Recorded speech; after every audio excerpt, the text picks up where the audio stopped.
Baik, Assalamualaikum warahmatullahi wabarakatuh. Waalaikumsalam warahmatullahi wabarakatuh. wabarakatuh. Terima kasih kepada teman-teman. Kepada sebelumnya juga kita telah membahas tentang skala pengukuran dan teknik pengukuran data. Di sini setelah kita membahas hal tersebut, kepada teman-teman dipersilakan untuk mengajukan pertanyaan, di mana setiap kelompok mengajukan 2 pertanyaan dan sebutkan nama dan NIM-nya. Pada kelompok 1 dipersilakan. Perwakilan dari kelompok 1 di sini saya ingin bertanya. Yang pertama, coba kalian jelaskan apa saja kemungkinan kendala yang akan terjadi jika melakukan pengumpulan data dengan cara observasi. Yang kedua yaitu, coba kalian jelaskan proses skala pengukuran dengan menggunakan skala ordinal. Baik, terima kasih kepada kelompok 1 yang mengajukan pertanyaan. Untuk pertanyaan kelompok 1 dijawab oleh Agnes. Kepada saudari Agnes dipersilakan. Baiklah, di sini saya akan mencoba menjawab pertanyaan dari Eva, yaitu kendala-kendala yang mungkin terjadi saat kita melakukan observasi itu yang pertama misal seperti rentan terhadap bias pengamat. Maksudnya bias pengamat di sini seperti misalnya ketika kita sedang melakukan observasi, apabila si subjek ini mengetahui ketika kita sedang mengamati mereka bisa tidak melakukan hal yang seperti biasa mereka lakukan. Misal mereka tuh kayak yang biasanya tidak bekerja dengan baik bisa berkinerja dengan baik. Nah, itu hal pertama yang kendala yang mungkin terjadi. Nah, untuk yang kedua itu pengamatan observasi ini bisa memakan waktu yang cukup lama. Karena apa? Ketika kita sedang melakukan observasi itu tidak mungkin bisa dilakukan secara sehari aja gitu. Bisa mungkin memakan waktu 2 hari karena kita melakukan pengamatan. Untuk contohnya misalnya tentang kendala yang mungkin kita hadapi sama observasi ketika misalnya kita sedang meneliti pekerjaan polisi. Nah, polisi ini akan melakukan hal yang biasanya nggak mereka lakukan gitu. Misal dia tuh yang biasanya cuman kayak malas-malasan bekerja, jadi ketika ada orang yang mengawasi atau melakukan observasi terhadap pekerjaannya, dia lebih bersemangat dalam kerja untuk menunjukkan bahwa dia memiliki kinerja yang baik. Nah, untuk pertanyaan yang kedua yaitu bagaimana cara melakukan skala pengukuran menggunakan skala ordinal. Nah, di sini misalnya skala ordinal tuh dia tuh kayak bentuk pemeringkatan gitu. Nah, skala di mana misalnya kayak kita tentukan dulu apa sih objek atau subjek yang mau kita teliti. Nah, setelah kita mengetahui subjek atau objek yang akan kita teliti, kita bisa melakukan skala pengukuran. Misalnya kita seperti ingin mengetahui minat seorang mahasiswa terhadap materi belajar fisika di kelas. Nah, itu kita bisa melakukan skala pengukuran dengan cara seperti apa? Misalnya untuk mengetahui minat mereka, kita bisa menyebarkan misal kayak sejenis angket gitu untuk mengetahui seberapa minat sih mereka terhadap pembelajaran fisika di kelas. Misalnya siswa yang sangat suka pelajaran fisika kita bisa beri angka 4. Nah, untuk misalnya siswa yang hanya sekedar suka itu bisa kita beri angka 3, dan untuk siswa yang yang tidak suka itu bisa kita beri angka 2, dan untuk yang siswa yang sangat tidak suka fisika itu kita bisa beri angka 1.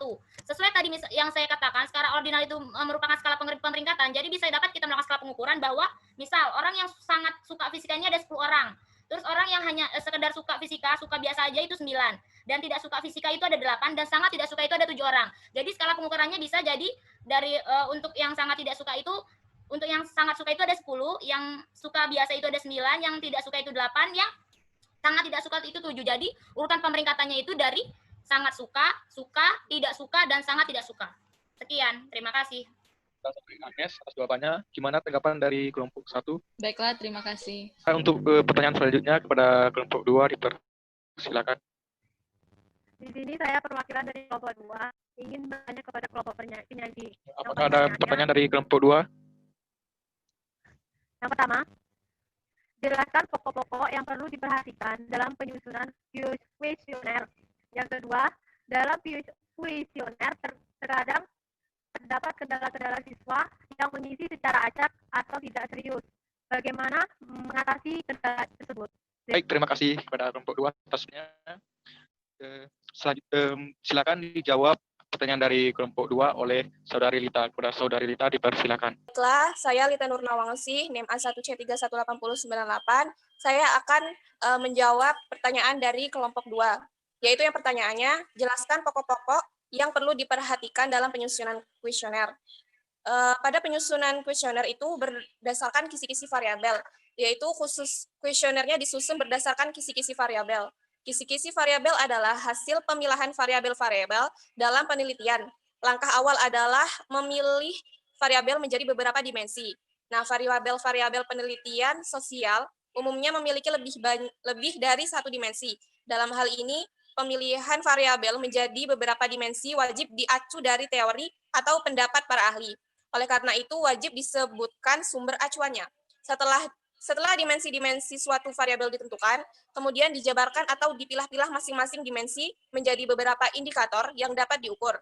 Akhirnya, indikator-indikator yang terukur tersebut dijadikan titik tolak untuk menyusun pertanyaan panel penelitian. Dalam hal ini, pemilihan indikator boleh diacu dari teori atau pendapat para ahli. Tetapi, biasanya pemilihan indikator-indikator ini dilakukan berdasarkan pengetahuan dan pengalaman sendiri. Karena dalam penelitian sosial, bahwa indikator-indikator dalam suatu variabel belum ada teorinya. Itu saja jawabannya. Bagaimana kepada Saudari Suci? Kembali ke moderator. Saudari Rita, atas jawabannya. Bagaimana tanggapan dari kelompok 2? Baik, sudah mengerti. Terima kasih kepada kelompok 2 atas pertanyaannya. Selanjutnya kepada kelompok 3 diberi kesempatan untuk bertanya. Kepada kelompok 3 dipersilakan. Kelompok 3 ingin bertanya kepada kelompok 5 dari penyaji. Di mana pertanyaan adalah, yang pertama, dalam akal Anda pada draft item brainstorming sebanyak mungkin item untuk setiap subquestion untuk membantu Anda meraih pemahaman penuh tentang luas dari dalam setiap pertanyaan. Apakah yang dimaksudkan brainstorming item dan pernyataan tersebut? Terus yang kedua, di makalah kalian terdapat tentang skala Likert dan dikatakan bahwa skala ini banyak digunakan karena mudah dalam pengambilan data. Nah, sudah dikatakan bahwa skala ini mudah digunakan, tetapi kenapa masih terdapat kekurangannya? Dan bagaimana menurut kalian menangani kekurangan dari skala Likert ini? Ya, itu dari saya kembali kepada moderator. Terima kasih kepada Saudara Iqbal atas pertanyaan yang diajukan kepada kelompok kami. Pertanyaan kelompok 3 juga akan dijawab oleh Saudari Lita. Kepada Saudari Lita, dipersilakan. Baiklah, saya Lita Nurnawangsi, NIM A1C318098. Di sini saya akan menjawab pertanyaan dari kelompok 3. Nah, brainstorming adalah metode untuk memunculkan penyelesaian masalah yang kreatif dengan mendorong anggota kelompok untuk melemparkan ide sembari menahan kritik atau penilaian. Jadi, pada kuesioner harus terdapat permasalahan-permasalahan yang sangat kreatif pada setiap sub-question untuk mendapatkan pendekatan yang kreatif. Lalu, pertanyaan kedua yaitu, di makalah kalian terdapat tentang skala Likert dan dikatakan bahwa skala ini banyak digunakan karena mudah dalam pengambilan datanya. Nah, sudah dikatakan bahwa skala ini sudah mudah digunakan, tetapi kenapa masih terdapat kekurangan dan bagaimana menurut kalian menangani kekurangan dari skala Likert? Nah, jawabannya yaitu asumsi bahwa setiap item atau pernyataan mempunyai nilai yang sama tidak dapat dipertanggungjawabkan. Tidak semua pernyataan mempunyai makna yang sama pentingnya dalam rangka keseluruhannya. Ada kemungkinan bahwa orang yang mempunyai sikap yang sama intensitasnya memilih jawaban yang berlainan sehingga menghasilkan skor akhir yang berbeda. Demikian pula, mereka yang mendapat skor mentah yang sama belum tentu mempunyai sifat atau sikap yang sama dengan intensitas yang sama. Itu sebabnya tidak dapat diberi makna tertentu kepada skor mentah yang diperoleh dengan pengukuran ini.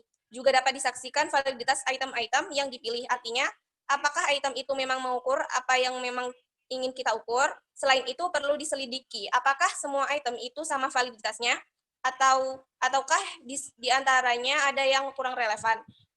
Walaupun ada kelemahan, skala Likert ini dianggap benar manfaatnya dan karena itu sangat populer. Terima kasih, itu jawaban dari saya. Kembali ke moderator. Terima kasih kepada Saudari Lita. Gimana tanggapan dari kelompok 3?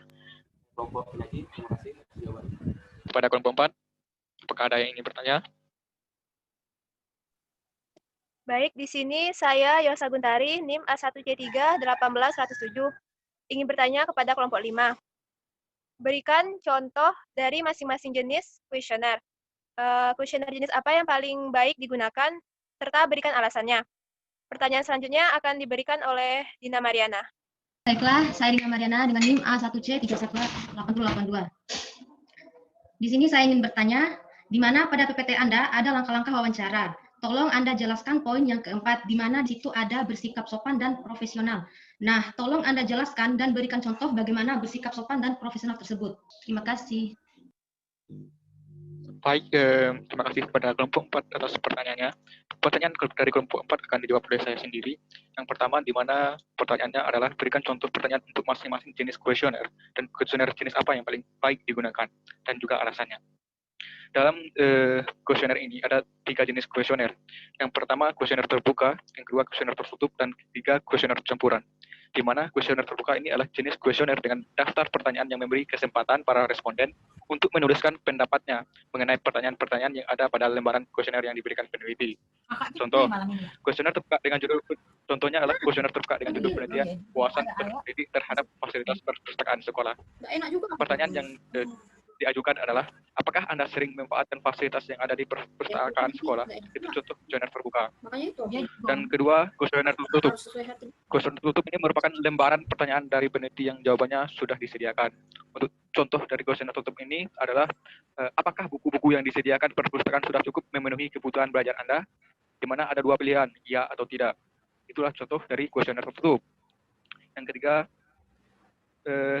kuesioner campuran adalah jenis teknik pengumpulan data dengan perpaduan antara kuesioner tertutup dan terbuka. Contohnya seperti, apakah Anda setuju jika koneksi internet dapat diakses oleh seluruh siswa dengan menggunakan nomor induk siswa? Setuju, alasannya apa? Tidak setuju, alasannya apa? Jadi mempunyai alasan kuesioner campuran ini. Dan kuesioner apa yang paling baik digunakan pada penelitian? Dari 3 kuesioner tersebut, yang paling efektif digunakan itu adalah kuesioner tertutup. Alasannya adalah karena responden dapat langsung membubuhkan tanda centangnya dalam kolom yang telah disediakan, ya atau tidak. Pertanyaan yang kedua, di mana pertanyaan yang kedua itu adalah jelaskan sikap sopan dan profesional dalam hal wawancara ketika dalam melakukan penelitian. Sikap dan profesional saat wawancara itu dengan contohnya adalah mengucapkan terima kasih kepada peserta, meyakinkan dia tentang potensi kepercayaan dan tanggapan, dan menanyakan apakah dia ingin ringkasan hasil penelitian. Jadi itulah contoh bagaimana kita bersikap profesional dan juga bersikap sopan terhadap objek yang kita teliti. Mungkin itu jawaban dari saya. Bagaimana dengan kelompok 4? Baik, terima kasih. Kita lanjutkan pertanyaannya. Silakan pada kelompok 6 untuk mengajukan pertanyaannya. Baiklah, perkenalkan nama saya Riza Azrianti, NIM A1C318093. Di sini saya perwakilan dari kelompok 6 ingin bertanya kepada kelompok 5, di mana pertanyaannya yaitu, di dalam makalah saudara disebutkan teknik membuat skala adalah cara mengubah fakta-fakta kualitatif yang melekat pada objek atau subjek penelitian menjadi urutan kuantitatif. Jadi, menurut kelompok penyaji, bagaimana cara menentukan teknik membuat skala untuk mengubah fakta-fakta kualitatif menjadi urutan kuantitatif yang benar, serta berikan contohnya. Selanjutnya, pertanyaan kedua akan ditanyakan oleh Saudari Widya. Baiklah, saya Widya Dina Oktavia, NIM A1C3-18084. Ingin bertanya kepada kelompok penyaji. Pada bagian jenis-jenis pertanyaan disebutkan bahwa pewawancara hendak mempersiapkan suatu wawancara, ia perlu membuat beberapa keputusan. Nah, keputusan itu berkenaan dengan pertanyaan apa yang perlu ditanyakan, bagaimana mengurutkannya, sejauh mana kekhususan pertanyaan itu, berapa lama wawancara itu, dan bagaimana memformulasikan pertanyaan itu. Menurut kelompok saudara, wawancara yang bagaimana agar dapat sesuai dengan keputusan yang diuraikan tersebut, sehingga wawancara dapat berjalan dengan baik. Baik, terima kasih kepada kelompok 6 yang telah mengajukan pertanyaannya kepada kelompok kami. Pertanyaan dari kelompok 6 akan dijawab oleh Saudari Jessica. Kepada Saudari Jessica dipersilakan. Baiklah, di sini saya akan menjawab pertanyaan dari Riza. Berdasarkan literatur yang saya baca, cara mengubah skala kualitatif menjadi kuantitatif yaitu dengan metode indeks, dengan prosedur.